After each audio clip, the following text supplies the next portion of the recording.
बिस्मिल्लाहिर्रहमानिर्रहीम। नाज़रीन अस्सलाम वालेकुम, मैं हूँ इमरान वसीम। नाज़रीन, इस्लामाबाद हाई कोर्ट ने साबिक़ वज़ीर आज़म इमरान ख़ान पर तौहीन अदालत केस में फ़र्द जुर्म लगाने का फ़ैसला किया है। यानी इस्लामाबाद हाई कोर्ट ने इमरान ख़ान को कंटेम्प्ट केस में चार्जशीट करने का फ़ैसला किया है और फ़र्द जुर्म के लिए इस्लामाबाद हाई कोर्ट ने 22 सितंबर की तारीख़ मुकर्रर कर दी है। इस प्रोग्राम में एक तो हम ये बात करेंगे कि हाई कोर्ट के इस फ़ैसले के बाद अब आगे क्या होगा और साबिक़ वज़ीर आज़म इमरान ख़ान अदालत के इस फ़ैसले के बाद क्या करने जा रहे हैं, ये भी आप नाज़रीन को बताएँगे। आज की अदालती कार्रवाई क्या रही, उसका अहवाल और आज कमरा अदालत का जो माहौल था वो भी आप नाज़रीन के साथ शेयर करेंगे। तो सबसे पहले ये जो अदालत ने 2.5 घंटे की अदालती कार्रवाई के बाद फ़ैसला महफूज किया और फिर तकरीबन 10 मिनट के इंतज़ार के बाद अदालत ने अपना फ़ैसला सुनाया, जिसमें ये कहा गया कि इमरान ख़ान का जो जवाब है वो इत्मीनान बख्श नहीं, इमरान ख़ान के जवाब को मुस्तरद करते हैं और इमरान ख़ान के ख़िलाफ़ तौहीन अदालत की कार्रवाई को आगे बढ़ाते हुए 22 सितंबर को फ़र्द जुर्म आयद की जाएगी। इससे आगे नाज़रीन ये होगा कि 22 सितंबर को चेयरमैन पीटीआई इमरान ख़ान को ज़ाती हैसियत में बुलाया जाएगा।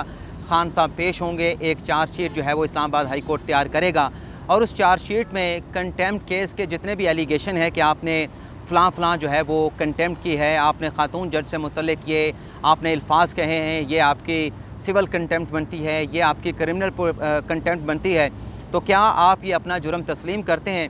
तो ख़ान साहब के पास ऑप्शन होगा कि वो अपने जुर्म को तस्लीम कर लें और ख़ान साहब अगर अपना जुर्म तस्लीम करते हैं तो इसका मतलब ये होगा कि ख़ान साहब ने तौहीन अदालत का एतराफ़ कर लिया है। तो फिर इसके बाद अदालत को ख़ान साहब के ख़िलाफ़ जो है वो सज़ा जो है वो सुनाना होगी।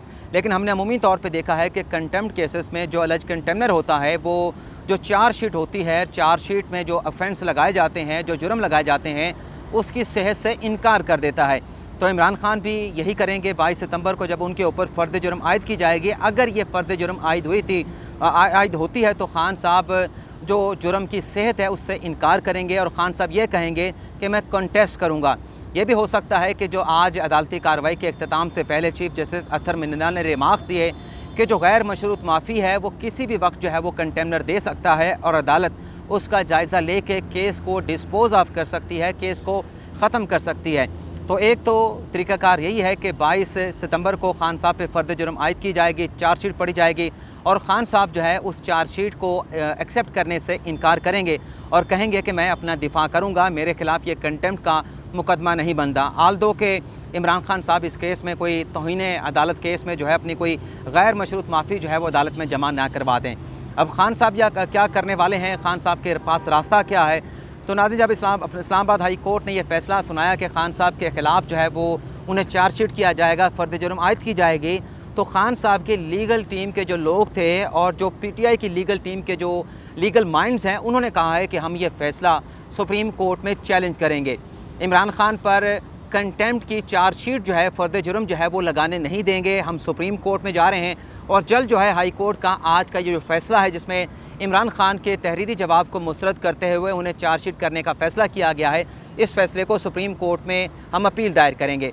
वैसे तो नाज़रीन नॉर्मली ये होता है कि कंटेम्प्ट केस में अगर आप किसी फ़ैसले के ख़िलाफ़ जाते हैं, वैसे तो आपको जो फ़ाइनल फ़ैसला होता है वही चैलेंज करना होता है, लेकिन तौहीन अदालत का जो ऑर्डिनेंस है 2003 का, जिसके तहत ये कार्रवाई होती है, आर्टिकल 204 है कॉन्स्टिट्यूशन का, उसके तहत जो है वो कंटेम्प्ट के केस का जो फ़ैसला है वो इंट्रा कोर्ट अपील के ज़रिए चैलेंज होता है।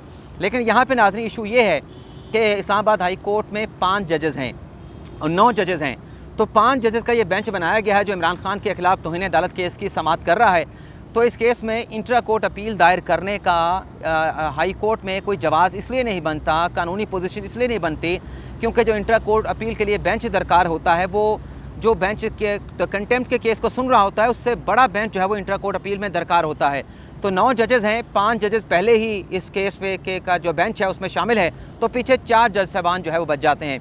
तो इंट्रा कोर्ट अपील जो है अब इस्लामाबाद हाई कोर्ट में तो लाए नहीं करते और अब यह जो कहा जा रहा है पीटीआई के लीगल माइंड की तरफ से, ख़ान साहब की लीगल टीम की तरफ से कि फ़र्द जुर्म आयद करने का ये फ़ैसला जो है हम सुप्रीम कोर्ट में चैलेंज करेंगे।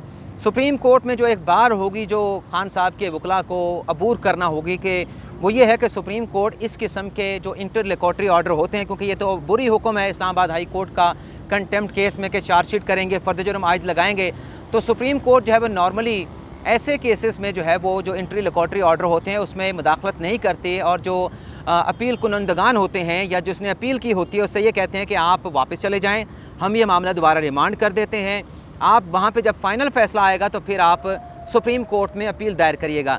लेकिन यहाँ पे चूँकि कंटेम्प्ट का मामला है, ये नॉर्मल केसेस में, सिविल केसेस में और जो फौजदारी दीगर केसेस होते हैं कंटेम्प्ट से हट के उसमें हम ये प्रोसेस देखते हैं। तो अब देखना ये होगा कि जब इस केस में इमरान खान साहब के वकला सुप्रीम कोर्ट में अपील दायर करेंगे तो सुप्रीम कोर्ट में उसमें क्या डायरेक्शन जारी की जाती है। लेकिन वहाँ पे ये भी देखना होगा कि बेंच जो है वो कितने रुकनी बनाया जाता है और बेंच में कौन कौन से जज साहबान को शामिल किया जाता है। अब नाज़रीन, आज की अदालती कार्रवाई का अहवाल बताने से पहले कमरा अदालत का माहौल क्या था। जैसे कि मैंने आपको बताया कि 2.5 घंटे की अदालती कार्रवाई थी और जब मैंने थंबनेल पे लिखा कि इमरान खान के 2 मिनट और जज साहबान के 14 मिनट, ये क्या मामला है, सबसे पहले तो ये आपको बताएंगे। नाज़रीन, 2:30 बजे का अदालती कार्रवाई का वक्त मुकर्रर था और ख़ान साहब 2:30 बजे तक कमरा अदालत नहीं पहुँचे थे।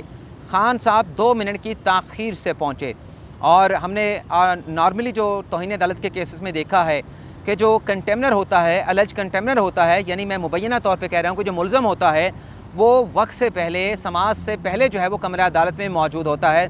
तो आज ख़ान साहब ने बेंच जो इंतज़ार कर रहा था ख़ान साहब का, उस बेंच को ख़ान साहब ने 2 मिनट का इंतज़ार कराया कि मैं पहुँचूँगा तो आप अदालत लगाएँगे। उसके बाद हमने देखा कि ख़ान साहब 2 मिनट की ताख़ीर से पहुँचे। तो अब अल्लाह जानता है कि उसके बाद जो अदालती कार्रवाई है वो 2:46 मिनट पर शुरू हुई। तो मुझे जो एक इम्प्रेशन मिलता है उस वो ये है कि जज साहबान को अगर ख़ान साहब ने 2 मिनट का इंतज़ार कराया तो जज साहबान ने ख़ान साहब को अदालती कार्रवाई का आगाज़ करने के लिए 14 मिनट का इंतज़ार करवाया। ख़ान साहब 14 मिनट तक जो है वो कमरा अदालत में मौजूद रहे। अब कमरा अदालत में जब तक ख़ान साहब मौजूद रहे, वहाँ पे क्या बातें होती रहीं, ख़ान साहब की बॉडी लैंग्वेज क्या थी, इसकी डिटेल भी आपके साथ शेयर कर लें।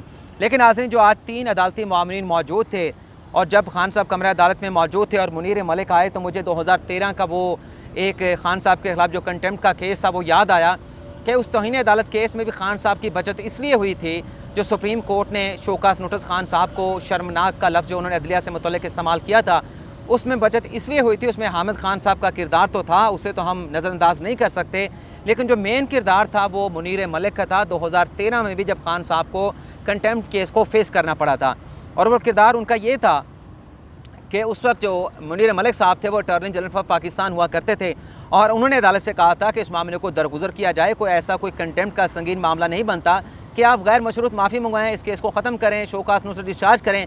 तो अटॉर्नी जनरल के उन दलाइल के ऊपर ख़ान साहब के ख़िलाफ़ वो तौहीन अदालत की कार्रवाई ख़त्म हुई थी। तो आज जब मुनीर मलिक मौजूद थे और मखदूम अली ख़ान मौजूद थे तो लग रहा था कि ये दोनों वकला जो है वो ख़ान साहब के ख़िलाफ़ जो है वो दलाइल नहीं देंगे, बल्कि ख़ान साहब के ख़िलाफ़ शोकास नोटिस की मुखालफत करेंगे। और फिर वही हुआ कि अदालती कार्रवाई के दौरान दोनों नामवर वकला ने, मुनीर मलिक ने और मखदूम अली ख़ान ने कंटेम्प्ट के शोकास नोटिस की मुखालफत की। इसी दौरान नाज़रीन, जब ख़ान साहब कमरा अदालत में मौजूद थे तो एक नोटिस हमने एक और बात का भी लिया। वो नोटिस ये था कि जब कमरा अदालत में ख़ान साहब आए तो उनके हाथ में तस्बीह नहीं थी। वो 14 मिनट तक बैठे रहे लेकिन तस्बीह ख़ान साहब के हाथ में नहीं थी। लेकिन जब अदालती कार्रवाई का आगाज़ हुआ तो ख़ान साहब ने जेब से तस्बीह निकाली और उसे वो कमरा अदालत में पढ़ना शुरू हो गए। और इसके बाद नाज़रीन, जो सहाफ़ी थे, यानी ख़ान साहब तस्बीह नहीं कर रहे थे, बैठे थे अपनी सीट के ऊपर, कुछ सहाफ़ी उनके पास चले गए, उनसे सिक्योरिटी से मुतल्लिक़ पूछा कि ख़ान साहब इतनी सिक्योरिटी लगी हुई है। तो ख़ान साहब ने कहा कि मुझे तो हैरानगी है कि क्या कोई कलभूषण यादव आ रहा था कि इतनी ज़्यादा सिक्योरिटी यहाँ पे लगाई गई थी। और फिर मतीउल्लाह जान उनके पास गए, बल्कि ख़ान साहब ने यह भी कहा कि जो आप मुझसे बात करने के लिए आए हैं, मैं अदालती कार्रवाई के बाद मीडिया के साथ बात करूँगा, कैमरों पर जाके बात करूँगा। लेकिन हमने देखा जब अदालती कार्रवाई का इख्तिताम हुआ और आज का ऑर्डर सुना दिया गया तो ख़ान साहब ने फ़र्द जुर्म आयद होने के ऑर्डर के बाद मीडिया के साथ कैमरों पे आके गुफ्तगू नहीं की। ख़ान साहब बाहर आए और अपनी गाड़ी पे बैठ के जो है वो यहाँ से बनी गाला रवाना हो गए। मतीउल्लाह जान अलबत्ता जब कमरा अदालत में ख़ान साहब टांग पे टांग लग के बैठे थे, बज़ाहिर तो रिलैक्स लग रहे थे, लेकिन ख़ान साहब रिलैक्स नहीं थे। और इसका अंदाज़ा आप ऐसे कर लें कि ख़ान साहब ने आज 4 मरतबा अदालत में बात करने की कोशिश की कि मुझे मौका दिया जाए, मैं रोस्टम पे आके बात करना चाहता हूँ, लेकिन ख़ान साहब को बात करने का मौका नहीं दिया गया। और अदालत ने यह कहा कि आपके वकील मौजूद हैं, वो आपकी तरफ से आपका मुकदमा जो है, आपका दिफा जो है वो कर रहे हैं। लेकिन खैर मतीउल्लाह जान ख़ान साहब के पास गए और ख़ान साहब से कहा कि मुझे एक्सक्लूसिव इंटरव्यू के लिए वक्त दें, मैं आपका इंटरव्यू करना चाहता हूँ। कान में जाकर उन्होंने बात की तो ख़ान साहब ने कहा कि अगले हफ्ते प्लान करते हैं, आप आ जाएँ, आपको इंटरव्यू की इजाज़त दे देंगे, कोई ऐसी बात नहीं। और फिर ख़ान साहब ने मतीउल्लाह जान से एक सवाल पूछा कि आप ये बताएँ कि आपको उठाया क्यों गया था। तो मतीउल्लाह जान ने उस पर यह जवाब दिया, ख़ान साहब आजकल आप जो बातें कर रहे हैं आजकल जो आपका नैरेटिव है, मेरा वो नैरेटिव था, मेरे उस नैरेटिव की वजह से मुझे पहले उठाया गया था जो आजकल आपका बयानिया है। तो खान साहब उनकी बात सुन के हंस दिए और मतीउल्लाह जान वहाँ से वापस आ गए। इसके बाद सरकार बनाम इमरान अहमद खान न्याजी का केस पुकारा गया और फिर अदालती कार्रवाई का आगाज़ हुआ। खान साहब की लीगल टीम के तमाम जो वकला हैं वो रोस्टम पे आ जाते हैं, लेकिन चीफ साहब जो है वो तमाम वकला से कहते हैं कि आप अपनी नशिस्तों पर बैठ जाएँ, हामिद खान जो है वो दलाइल देंगे। और हामिद खान ने अपने दलाइल में कहा, नाज़रीन थोड़ी सी वीडियो लंबी हो सकती है लेकिन कार्रवाई बड़ी अहम है और कोशिश करेंगे कि मुख्तसर वक्त में ये सारी डिटेल जो है वो आपके साथ शेयर करें।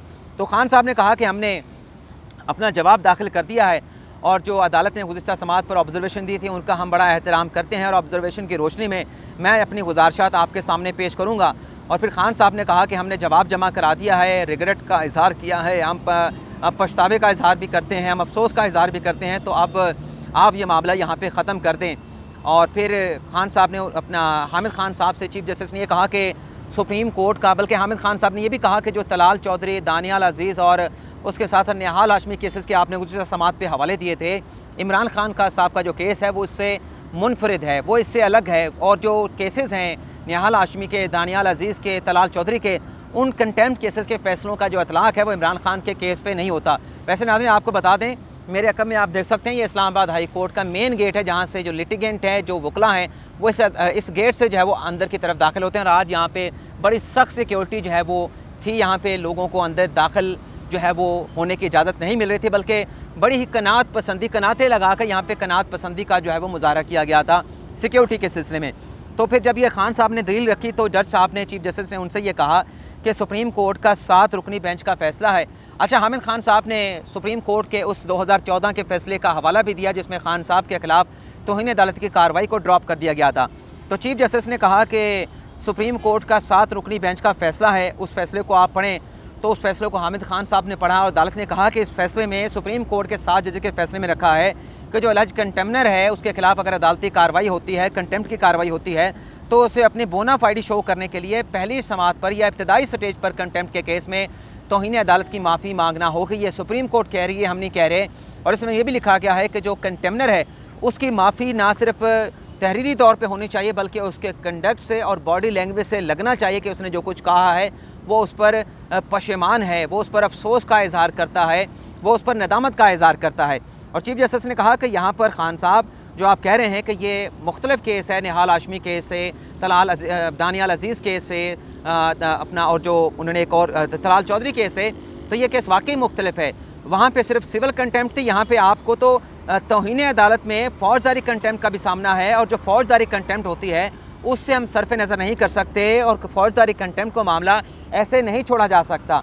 गुज़िश्ता समात पर भी आपको समझाया था कि मातहत अदलिया का एतमाद आपके बयान से मजरूह हुआ है और जो उकसाया गया है, जो इश्तियाल अंगेज़ बयान दिया गया है, ये तो बहुत ज़्यादा संगीन जुर्म है। आपका फ़ाइनल जवाब आ चुका है, हम सुप्रीम कोर्ट के फ़ैसलों के पाबंद हैं। और इसके बाद चीफ जस्टिस ने कहा कि इज़हार राय के हम हक़ में हैं, उसके मुहाफ़िज़ भी हैं, लेकिन इश्तियाल की इजाज़त जो है वो नहीं दी जा सकती। इसके बाद नाज़रीन हामिद खान साहब ने मज़ीद क्या दलाइल दिए वो भी आपके साथ हम शेयर करें। थोड़ा सा मुझे वक्त दें, मैं निकाल लूँ क्योंकि बहुत लंबा प्रोसीजर था आज की अदालती कार्रवाई का। तो जी जनाब, माज़रत के साथ हामिद खान साहब ने कहा कि हम जो अदलिया का बड़ा एहतराम करते हैं और ख़ान साहब ने जो अपने अब तक जलसे किए हैं उसमें भी अदलिया से मुतल्लिक़ उन्होंने बयान दिया है कि हम किसी अदलिया में किसी किस्म का फ़र्क नहीं करते, चाहे वो आला अदलिया हो, चाहे वो मातहत अदलिया हो, हम तो उसका बड़ा एहतराम करते हैं। जिस पर नाज़रीन चीफ जस्टिस जो अतर मिनल्ला साहब थे उनकी जानिब से ये कहा गया कि देखें, बल्कि जैसे बाबर सदार ने कहा कि इमरान खान ने अपने रवैये से ये ज़ाहिर नहीं किया कि उन्हें अफसोस है, तकरीर और तौहीन अदालत केस के बाद भी तकरीरें करके तौजीहात पेश की गई कि ये बयान क्यों दिया गया। और फिर शोएब शाहीन साहब को उठा के खान साहब ने भेजा। इमरान खान साहब ने हामिद खान के पास के जाएँ, मैं बात करना चाहता हूँ, लेकिन अदालत ने उन्हें बात करने का मौका नहीं दिया। और चीफ जस्टिस ने कहा कि हामिद खान साहब, जजेस की फीलिंग्स नहीं होती, किसी जज की फीलिंग्स नहीं होती, आपने ख़ुद कहा कि खातून जज के साथ कुछ हो सकता है। ये चीफ जस्टिस ने कहा कि जो आपने कहा उस पर खातून जज के साथ कुछ भी हो सकता है। फिर हामिद खान ने कहा कि पेशावर जलसे में भी कहा गया कि आज़ाद और ख़ुद मुख्तार अदलिया हम चाहते हैं। हामिद खान ने कहा कि तमाम पार्टी कारकुनान को मना किया गया कि खातून जज के हवाले से कोई सख्त अल्फाज इस्तेमाल ना करें। जिस पर जैसे बाबर सत्तार ने कहा कि क्या आपका मुवक्किल अपने बयान को जस्टिफाई करना चाहते हैं? जस्टिफाई करना भी है तो एक एक किस्म की धमकी है, ये तो एक किस्म की धमकी है। जो अल्फाज इस्तेमाल किए गए वो धमकी आमेज़ थे। जैसे बाबर सत्तार ने कहा कि अवामी जलसे में जो कुछ कहा गया वो आप चाहें तो हम इसे यहाँ पे चला सकते हैं, क्योंकि इमरान खान साहब बार बार बात करने का मौका चाह रहे थे। इमरान खान के से मुतल्लिक जैसे बाबर सत्तार ने रिमार्क दिया कि इमरान खान के हालिया बयानात से भी लगता है कि उन्हें कोई पछतावा नहीं। क्या आप चाहते हैं कि इमरान खान का तौहीन अदालत केस में ट्रायल चलाया जाए? इसके बाद नाज़रीन justice chief justice Athar Minallah ने कहा कि आप अब फिर कह रहे हैं कि आइंदा नहीं करूँगा, आप बहुत ख़तरनाक मोड़ की तरफ जा रहे हैं। हामिद खान ने कहा कि इमरान खान बयान पर कुछ वजाहत करना चाहते हैं, उन्हें बात करने का मौका दें। तो चीफ जस्टिस ने कहा कि वो बयान हम चला देंगे जो इमरान खान साहब के हैं। और फिर चीफ जस्टिस ने यह भी कहा कि निहाल हाशमी केस में किसी जज का नाम नहीं लिया गया था, माफ़ी भी मांगी गई थी, लेकिन फिर वो माफ़ी उन्हें नहीं मिली, उन्हें कन्विक्ट किया गया। चीफ जस्टिस ने कहा कि ज़िली अदलिया के जज को धमकी सुप्रीम कोर्ट के जज से भी ज़्यादा संगीन जुर्म है। चीफ जस्टिस ने कहा कि आपका जवाब गलत काम की तौजीह पेश करना है। सियासी लीडर की बहुत ज़्यादा जिम्मेदारी होती है, लोग फॉलो करते हैं। हजूर पाक सल्लल्लाहु अलैहि वसल्लम की तालीमात से सीखना चाहिए। चीफ जस्टिस ने कहा कि मदीना मुनव्वरा में जो कुछ हुआ वो भी इश्तियाल दिलाने का नतीजा था। आपको बार बार ये चीज़ समझा रहे हैं, यानी इमरान खान को बार बार ये चीज़ समझा रहे हैं कि ये मामला बहुत संगीन है। पॉलिटिकल लीडर पर बहुत बड़ी जिम्मेदारी होती है कि वो क्या अल्फाज इस्तेमाल करें। हमें हजूर की ज़ात और फ़तह मक्का से सीखना चाहिए, चीफ जस्टिस कह रहे थे इमरान खान के वकील से। और उन्होंने कहा कि डिस्ट्रिक्ट जज के बारे में जिस तरह की लैंग्वेज इस्तेमाल की गई वो इंतहाई नामुनासिब है। और उसके बाद हामिद खान ने कहा कि खातून जज को धमकी देने का इमरान खान का कोई इरादा नहीं था। हमने जुलूसों में कहा कि अदलियों का एहतराम करते हैं। जिस पर चीफ जस्टिस ने कहा कि सोशल मीडिया को झूठे प्रोपेगेंडे के लिए इस्तेमाल किया जा रहा है। सोशल मीडिया के गलत इस्तेमाल की जिम्मेदारी सियासी जमातों के लीडर्स पर भी है। क्या किसी लीडर ने आज तक कहा कि सोशल मीडिया का गलत इस्तेमाल ना करें? हामिद खान ने कहा कि तासुर ये बन रहा है कि शायद इमरान खान ने खातून की वजह से जज को टारगेट किया। जिस पर चीफ जस्टिस ने कहा, नाज़रीन आपने हमारे साथ रहना है, अभी थोड़ा सा और भी आपको हमें सुनना पड़ेगा, बल्कि अदालती कार्रवाई को सुनना पड़ेगा। चीफ जस्टिस ने कहा कि किसी लीडर ने कभी अपने फॉलोअर्स को कहा कि सोशल मीडिया पर झूठे इल्ज़ामात ना लगाएं। चीफ जस्टिस ने कहा कि हर कोई इल्ज़ाम लगाकर सोशल मीडिया को प्रोपेगेंडे के लिए इस्तेमाल कर रहा है। बदकिस्मती से झूठे इल्ज़ाम का सबसे बड़ा शिकार अदलिया होती है।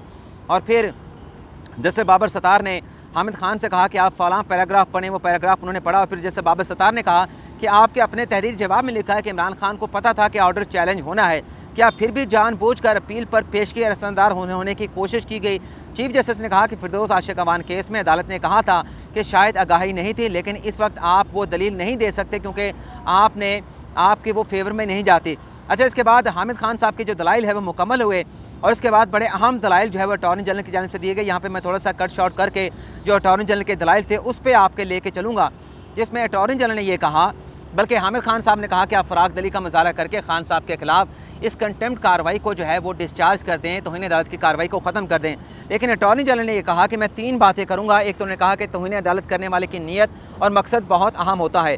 2014 में भी इमरान खान के खिलाफ कंटेम्प्ट केस चला, ऐसे इल्ज़ामात थे, ऐसा ही तरीक़ाकार था, लेकिन अदालत ने माफ़ कर दिया था। उन्होंने कहा अपना अटॉर्नी जनरल ने कहा कि सुप्रीम कोर्ट ने माफ़ किया, ये समझते हैं कि बार बार वही करेंगे, बार बार माफ़ी होगी।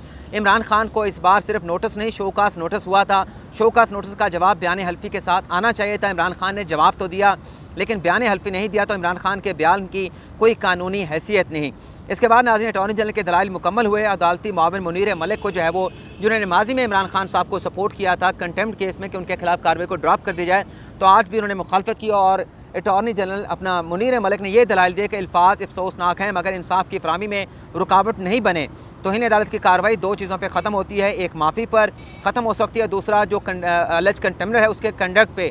यहाँ भी फौरी तौर पर कंडक्ट में अदालत के सामने एहतराम का इजहार किया गया और मुनीर मलिक ने कहा कि तौहीन अदालत की कार्रवाई मुनीर मलिक ने कहा कि असलम बेग केस में भी कोई माफ़ी नहीं थी। असलम बेग कौन था, ये चीफ जस्टिस ने पूछा, जिस पर हामिद खान अपना मुनीर मलिक ने कहा कि अगर यही सब असलम बेग या इमरान खान या दीगर के केसेस में हुआ वो भी सुप्रीम कोर्ट के फैसले में। और उन्होंने कहा कि अदालत को कोई रास्ता ढूंढना होगा। इमरान खान के जवाब पर मुनीर मलिक ने तौहीन अदालत की कार्रवाई जो है ख़त्म करने की इस्तदा की कि मैं मुखालफत करता हूँ और मैं आखिरी शख्स हूँगा कि इमरान खान के खिलाफ तौहीन अदालत की कार्रवाई को जो है वो अप्रीशिएट करूँगा। इसके बाद नाज़रीन मखदूम अली ख़ान ने दलाइल दिए और मखदूम अली ख़ान के दलाइल से पहले चीफ जस्टिस के रिमार्क्स में ये कहना था, क्या आप यकीन करेंगे कि मातहत अदलिया के साथ आला अदलिया जैसा सलूक होगा?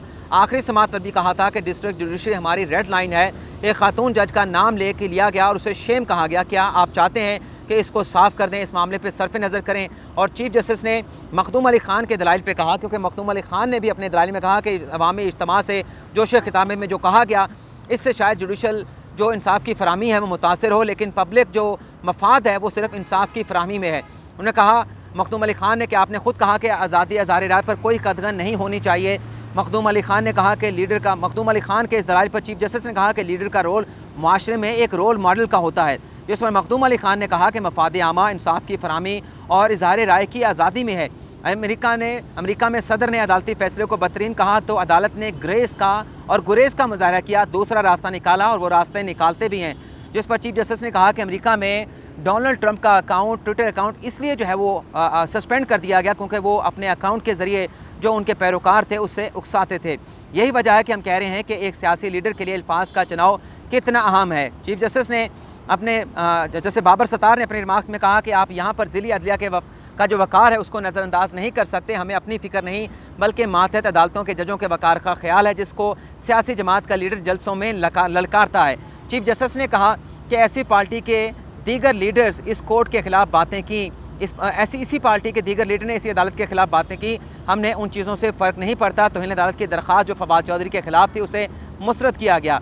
मखदूम अली ख़ान ने कहा कि यहाँ इस अदालत में आए केसेस सियासत में के बड़े करीब तर होते हैं, जिसमें एक फ़रीक के ख़िलाफ़ फ़ैसला आए तो दूसरा तनकीद करेगा। देखना होता है कि किसी लीडर को कार्नर तो नहीं किया गया। अदालत से ये पैगाम नहीं जाना चाहिए कि वो सियासतदान को कार्नर करने में शामिल हैं। जिस पर जैसे बाबर सत्तार ने कहा कि क्या अदालत को ये देखना चाहिए कि कौन किस कद काट का लीडर है। क्या आप ये कह रहे हैं कि अदालत ऐसा फ़ैसला करे जिससे कठपुतली का तासर हो। मैं कठपुतली जैसे अल्फाज बिल्कुल इस्तेमाल नहीं करता, ये मखदूम अली ख़ान ने कहा। और इसके बाद मखदूम अली ख़ान के दलाइल जो है वो मुकम्मल हो गए और चीफ जस्टिस ने कहा कि जब से इमरान खान के ख़िलाफ़ तौहीन अदालत की कार्रवाई शुरू हुई है, PTI के लीडर खुल्लम खुल्ला इस अदालत को धमकियाँ दे रहे हैं, लेकिन हमने तहम्मुल का मुजाहरा किया।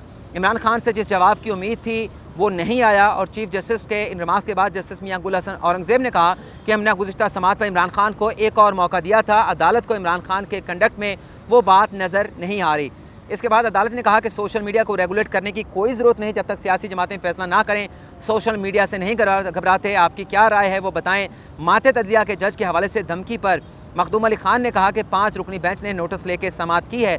मैं अदालत से ये दरख्वास्त करूँगा कि मेरी राय ये होगी कि जमाशुदा जवाब को मद्देनज़र रख के उस मवाद को एक्सेप्ट किया जाए और तौहीन अदालत का नोटिस उसको डिस्चार्ज कर दिया जाए। और दूसरा मेरा ये है कि अगर बयान हल्फी नहीं आया तो इमरान खान को बयान हल्फी जमा कराने का मौका दिया जाए।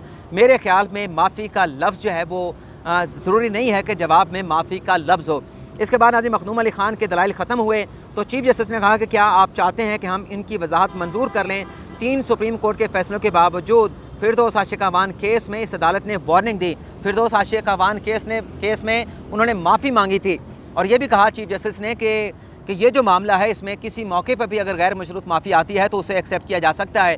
इसके बाद जो तीसरे अदालती मावन थे advocate Akhtar Hussain, Pakistan bar council के नुमाइंदा, उन्होंने दलाइल दिया, लेकिन उन्होंने इमरान खान के ख़िलाफ़ तौहीन अदालत की कार्रवाई और शो कास्ट नोटिस को सपोर्ट किया। और फिर इसके बाद कार्रवाई का जो फ़ैसला है उसे रिज़र्व करने के बाद तकरीबन कोई 10 मिनट के बाद फ़ैसला सुनाया गया कि खान साहब का जवाब मुस्तरद किया जाता है। और जब बेंच जा रहा था तो खान साहब ने बात करने की कोशिश की कि मैं ख़ुद आके बात करना चाहता हूँ। आखिरी बार इमरान खान साहब ने कोशिश की, लेकिन चीफ जस्टिस थरमिनल्ला ने कहा कि हम 5 मिनट में आके दोबारा बैठेंगे। तो फिर जब वो बेंच चला गया तो इमरान खान साहब ने कहा कि मैं वजाहत करना चाहता था कि मैंने जो बात की थी वो किस तनाज़ुर में थी, उसका एंगल क्या था, एस्पेक्ट क्या था, लेकिन मुझे बात करने का मौका नहीं दिया गया। लेकिन जब अदालत ने फ़ैसला सुनाया कि 22 सितंबर पर खान साहब को फ़र्द जुर्म आयद की जाएगी तो सहाफ़ी ने उनसे सवाल पूछा कि अब आप क्या करेंगे। तो खान साहब ने कहा कि फ़ैसला इन्होंने करना है और ये सहाफ़ियों के सवाल पे इमरान खान का जवाब था। तो ये नाज़रीन आज का हमारा वीलॉग, उम्मीद करते हैं कि आपको आज की अदालती कार्रवाई के हवाले से ये जो एक मुफस्सल और जामे वीलॉग आपके साथ हमने शेयर किया है इसे आप पसंद करेंगे। अल्लाह ताला हम सब का हामी नासिर अपनी दुआ में याद रखिएगा। अल्लाह हाफ़िज़।